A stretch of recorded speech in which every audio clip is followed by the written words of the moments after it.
ओम श्री गुरुवे नमः। ओम शांति ही शांति ही शांति ही। प्रणाम भगवान। भगवान अभी हमारा सत्संग ईशावास्योपनिषद से श्री स्वामी अखंडानंद सरस्वती जी महाराज द्वारा विरचित और मंत्र नंबर 13 लेते हैं भगवान। पहले मंत्र लेते हैं, इसके बाद उसका हिंदी में अर्थ और फिर स्वामी जी के द्वारा दी गई मंत्र की व्याख्या। सो मंत्र इस तरह से बताया स्वामी जी ने। अन्य देवाहु संभवात अन्यदाहुर असंभवात इति शुश्रुम धीराणाम येन तत् विचक्षिरे।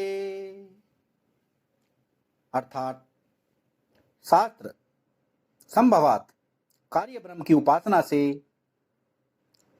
एवं दूसरा ही फल आहु बतलाते हैं और असंभवात कार्य ब्रह्म की उपासना से अन्यत दूसरा फल आहु बतलाते हैं।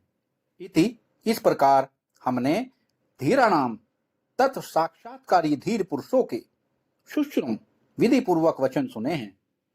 ये न जिन्होंने हमें तत् अर्थात संभूति और असंभूति को विच चक्षिरे भली भांति व्याख्या करके बतलाई है।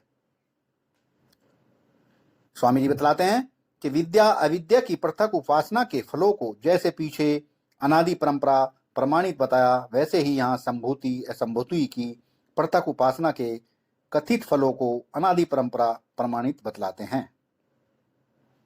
दोबारा से लेते हैं भगवान तीनों लाइनें। विद्या अविद्या की पृथक उपासना के फलों को जैसे पीछे अनादि परंपरा प्रमाणित बताया, वैसे ही यहाँ संभूति असंभूति की पृथक उपासना के कथित फलों को अनादि परंपरा प्रमाणित बतलाते हैं। संभूति या कार्य ब्रह्म की उपासना का दूसरा फल है। संभूति या कार्य ब्रह्म की उपासना का दूसरा फल है। एक व्यक्त जगत में विश्व में लगता है, इससे जड़ता की प्राप्ति होगी, जड़वादिता संकीर्णता आएगी।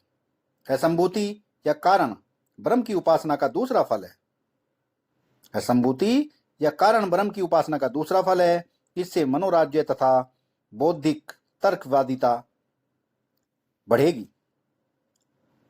कारण ब्रह्म की उपासना में जो रत रहेगा, कारण ब्रह्म की उपासना में जो रत रहेगा, उसके द्वारा कार्य ब्रह्म की उपेक्षा होने से देह परिवार जाति राष्ट्र आदि के हितों की उपेक्षा होगी। अर्थात असंभूति या कारण ब्रह्म की उपासना जो दूसरा फल है, इससे मनोराज्य तथा बौद्धिक तर्कवादिता बढ़ेगी और कारण ब्रह्म की ही उपासना में जो रत रहेगा, उसके द्वारा कार्य ब्रह्म की उपेक्षा होने से देह परिवार जाति तथा राष्ट्र आदि के हितों की उपेक्षा होगी। साधारण व्यवहारिक जीवन क्षतिग्रस्त होगा। वाह भगवान वाह। जो केवल कार्य ब्रह्म में लगेगा, उसमें देहात्म विद्या संकीर्णता स्वार्थ तथा वर्ग संघर्ष का दोष बढ़ेगा। वाह भगवान। जो केवल कार्य ब्रह्म में लगेगा, उसमें देहात्म विद्या संकीर्णता स्वार्थ तथा वर्ग संघर्ष का दोष बढ़ेगा। उसके द्वारा भी विनाश की सृष्टि होगी। अतः दोनों का समुच्चय इष्ट है। वाह भगवान वाह। बहुत ही प्यारी व्याख्या स्वामी जी ने की है भगवान। सत्संग को विराम देते हैं। प्रणाम भगवान।